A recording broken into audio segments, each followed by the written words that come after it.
An apple fell. A man discovered gravity. This seemingly simple story was actually the beginning of history's greatest scientific revolution. But the truth is much more complex, much more dramatic. That man not only discovered the laws of physics, he laid the foundations of modern science, changed everything from mathematics to astronomy. Tonight, we will discover together the story of one of history's greatest geniuses.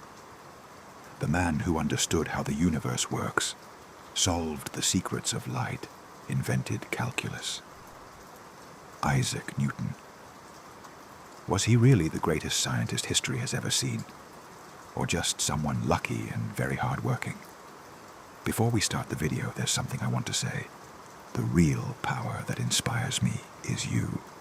If you support me by pressing that subscribe button, I will be very grateful to you. Now let's move on to our video. Isaac Newton, born in the small village of Woolsthorpe, England in 1642, grew up without a father, and his mother left him with his stepfather. This early abandonment made him introverted, lonely, but at the same time a very hard-working child. When he entered Cambridge, meeting mathematics professor Isaac Barrow changed his life. Barrow had seen his potential and began giving him private lessons. When the Great Plague closed Cambridge in 1665, Newton returned to his village. This forced isolation would go down in history as the miraculous years. The discoveries he made at just 23 years old would fundamentally change the history of science. But all these discoveries were connected to each other, as if, while discovering different faces of nature, he was actually pursuing one great secret. In the small village house, in his room next to the kitchen where his mother prepared food, Newton spent hours thinking, making calculations, planning experiments. The first major breakthrough came in calculus. Newton had realized that problems concerning moving objects could not be solved with traditional mathematical methods. How would you find the instantaneous velocity of an object? How would you calculate its acceleration? How would you predict its trajectory? Geometric methods used since ancient times could not answer these questions. The solution taking shape in Newton's mind was revolutionary.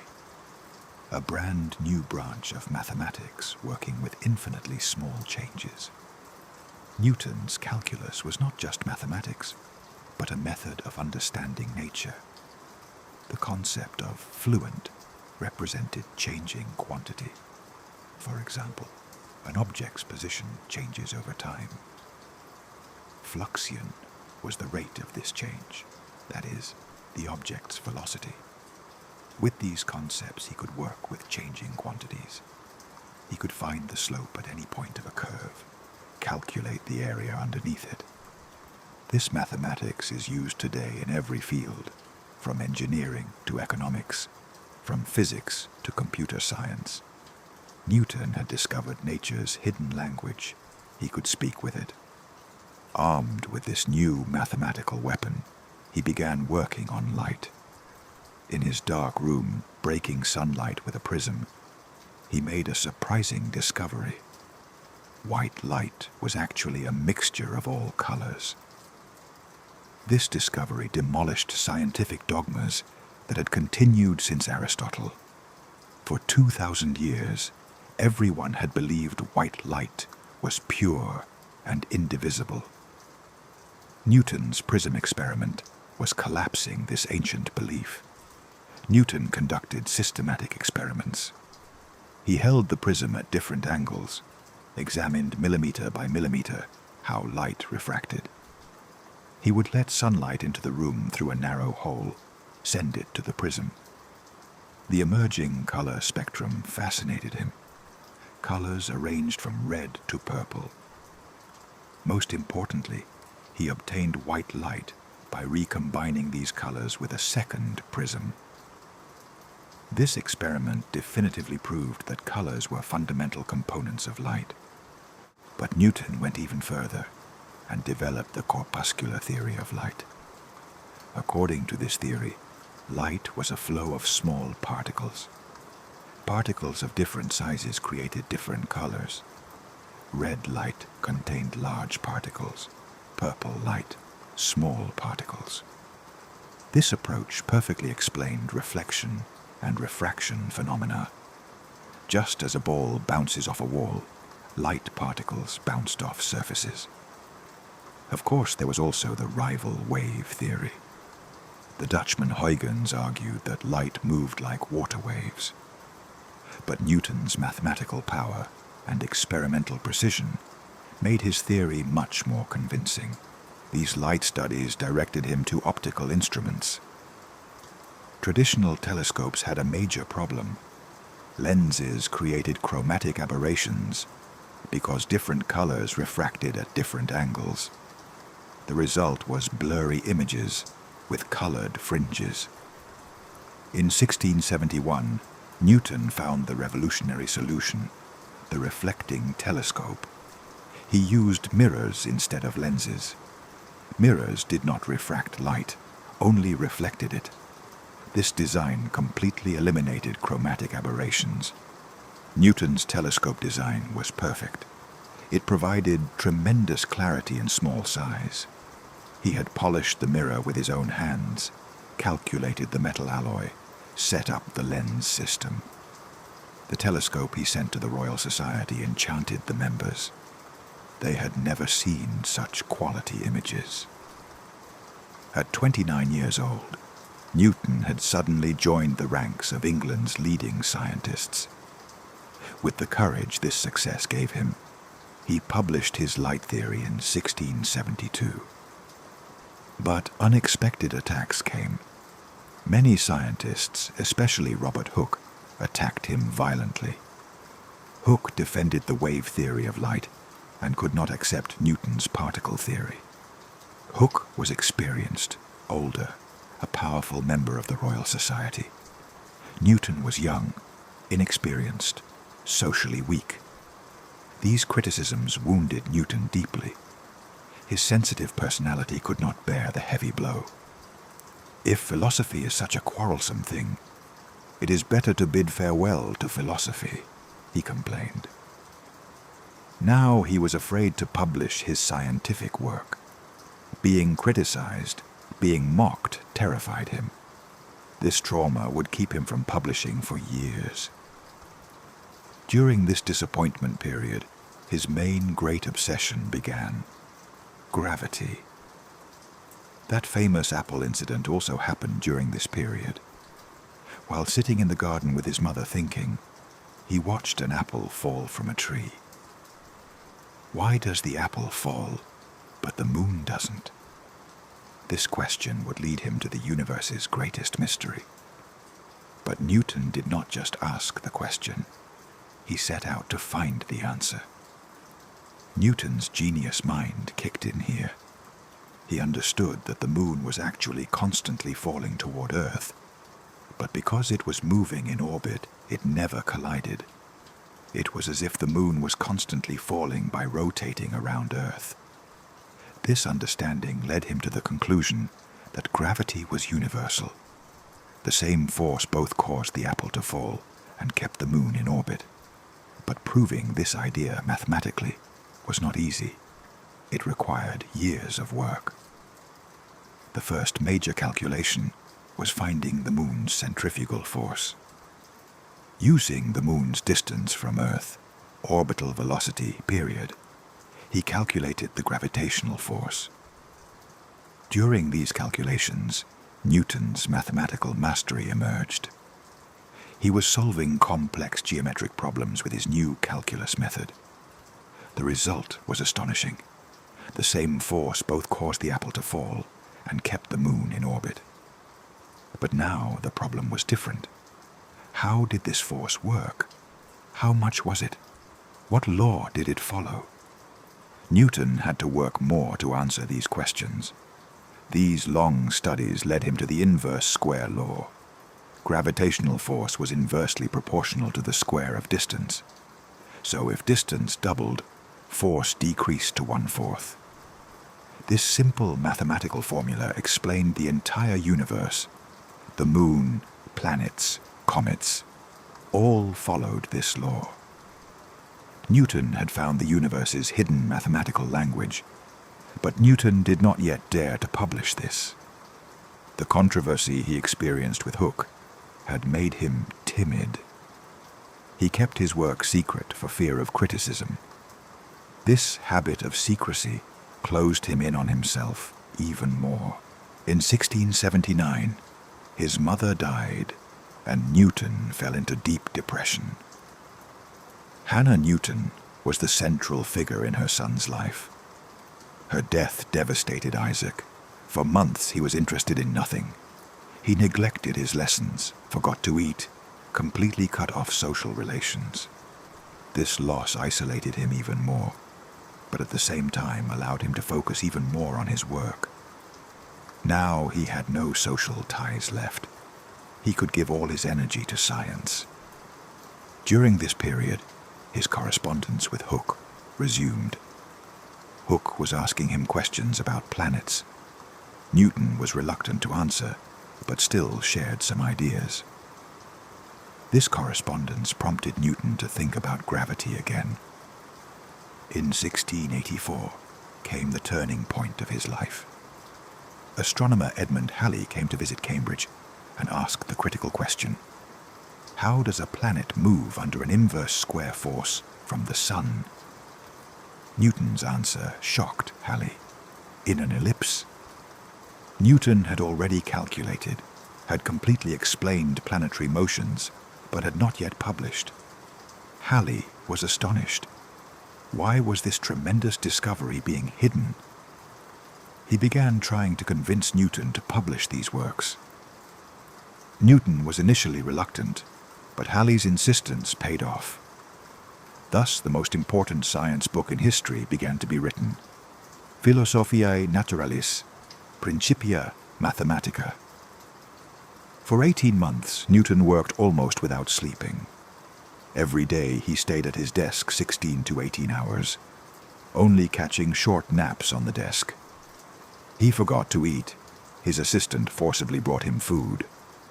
This obsessive working style both led him to great discoveries and damaged his health. But Newton could not be stopped. He was revealing the universe's secret. During the writing of the book, Newton's perfectionism emerged. He checked every mathematical proof dozens of times, did not accept even the smallest error. He was writing in the language of geometry, meticulously explaining every step. This sensitivity increased the book's quality, but lengthened the writing process. In Principia, there were 3 fundamental laws of motion. First, every object maintains its state of rest. This was the law of inertia. Second, force equals mass times acceleration, the F equals m formula. Third, for every action there is an equal and opposite reaction, the rocket principle. These laws are so fundamental, they are still valid today. Every engineering calculation, every physics problem is solved with these laws. But the real revolution was the universal gravity theory. Newton showed that the same force both causes the apple to fall and planets to rotate. The celestial and terrestrial distinction that had continued since Aristotle was ending. The sky was no longer subject to different laws. The entire universe worked with the same mathematical laws. The power of this theory was tremendous. He derived Kepler's planetary laws from Newton's gravity theory. Mars's elliptical orbit, Jupiter's satellites' dance, comets' mysterious journeys, all could be explained with the same simple law. He even explained tidal phenomena. The moon and sun's attraction affects oceans. Water masses move. When Principia was published in 1687, the scientific world was shocked. This book had become modern physics' birth certificate. Newton's laws would not be questioned for 300 years. Even Einstein would have to wait 200 years to surpass them. The book resonated greatly in Europe. All universities read it. But this great success did not change Newton's personal life. He was still the same lonely, introverted man. He was tired of criticism, arguments. Being famous had not brought him happiness. In 1693, he had a serious nervous breakdown, remained depressed for months. His friends feared he had lost his mind. The scientific world's pressure was overwhelming him. His transition to the Royal Mint in 1696 started a new period in his life. Dealing with coin minting, tracking counterfeiters, rested his mind. These practical tasks were like therapy for him. Newton's performance during this period was surprising. He even had famous counterfeiters like William Challoner caught, worked like a real detective. Collecting evidence, finding witnesses, defending in court, he was successful in all. In 1703, he was elected president of the Royal Society and continued this duty until his death. He ran the society autocratically, excluded those who did not conform to his ideas. In 1704, he published the book Optics, detailing his light theories. The most interesting part of this book was the queries section. He asked 31 questions for future research. These questions showed Newton's vision. Is matter composed of very small particles? Can there be conversion between light and matter? How do electric and magnetic forces work? These questions would become topics of modern physics 200 years later. Newton was seeing the future. During this period, he was having a violent argument with Gottfried Leibniz about calculus. Both mathematicians claimed to have discovered calculus. This calculus war was not just academic, but a matter of national pride. The English supported Newton, the Germans supported Leibniz. Newton used the Royal Society to propagandize against Leibniz. This argument affected him greatly, made him even more paranoid. But Newton also had secret passions. He was conducting alchemy experiments, transformation of metals, search for elixir, philosopher's stone. He kept these works secret because alchemy was not considered respectable science at that time. Actually, these experiments were serious chemistry research, metal melting, acid-base reactions, crystallization phenomena. Newton kept 1 million words of alchemy notes throughout his life. Even more interesting were his research on the Bible. He was conducting comprehensive studies on topics like Christian history, prophecy, apocalypse. Newton's theological views were not completely orthodox. He did not believe in the Trinity doctrine. According to him, Jesus was God's Son, but not God himself. These views were considered heresy at that time and could endanger his academic career. Newton constantly thought about the relationship between religion and science. According to him, God had created the universe with mathematical laws, but needed to constantly intervene. So planets don't leave their orbits to correct system imbalances. This view became another controversy topic with Leibniz. Leibniz argued that God created a perfect system. No intervention was needed. Alongside these deep thoughts, Newton's personality was very complex. He was a genius scientist, but at the same time paranoid, jealous, vindictive. His intolerance to criticism had isolated him. His friends were very few, people he trusted almost non-existent. He never married, had no children. He dedicated his entire life to science. His working methods were also interesting. He could think about the same problem for hours, make mathematical calculations. He forgot to eat, sleep. This obsessive working style led to great discoveries, but damaged his health. His assistant forcibly brought him food, insisted he rest. After 1725, his health began to deteriorate seriously. Kidney stones, urinary tract infections challenged him. He had difficulty breathing, difficulty moving. But his mind continued working despite old age. He was still thinking about why that apple fell, searching for the universe's new secrets. He died on March 20th, 1727, at 84 years old. Even in his last days, he was trying to solve mathematical problems. His funeral was held at Westminster Abbey, an extraordinary honor for a scientist. After his death, Alexander Pope wrote these famous verses. Nature and nature's laws lay hid in night. God said, "Let Newton be," and all was light. Isaac Newton was not just a scientist, but the architect of the modern world. Without his mathematical and physical laws, today's technology would be impossible. From GPS systems to mobile phones, from space travel to engineering calculations, everything is based on Newton's foundations. Without calculus, modern mathematics is unthinkable. Without laws of motion, physics becomes meaningless. But Newton's greatest legacy was making the universe comprehensible. Before him, natural phenomena were considered mystical, inexplicable. God's whims, we had to accept our fate.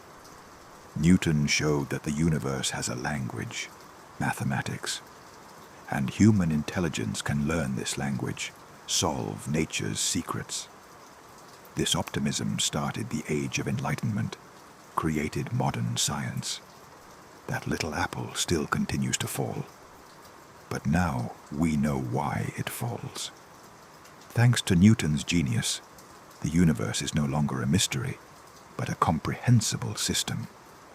And every day, scientists making new discoveries are advancing on the path Newton opened.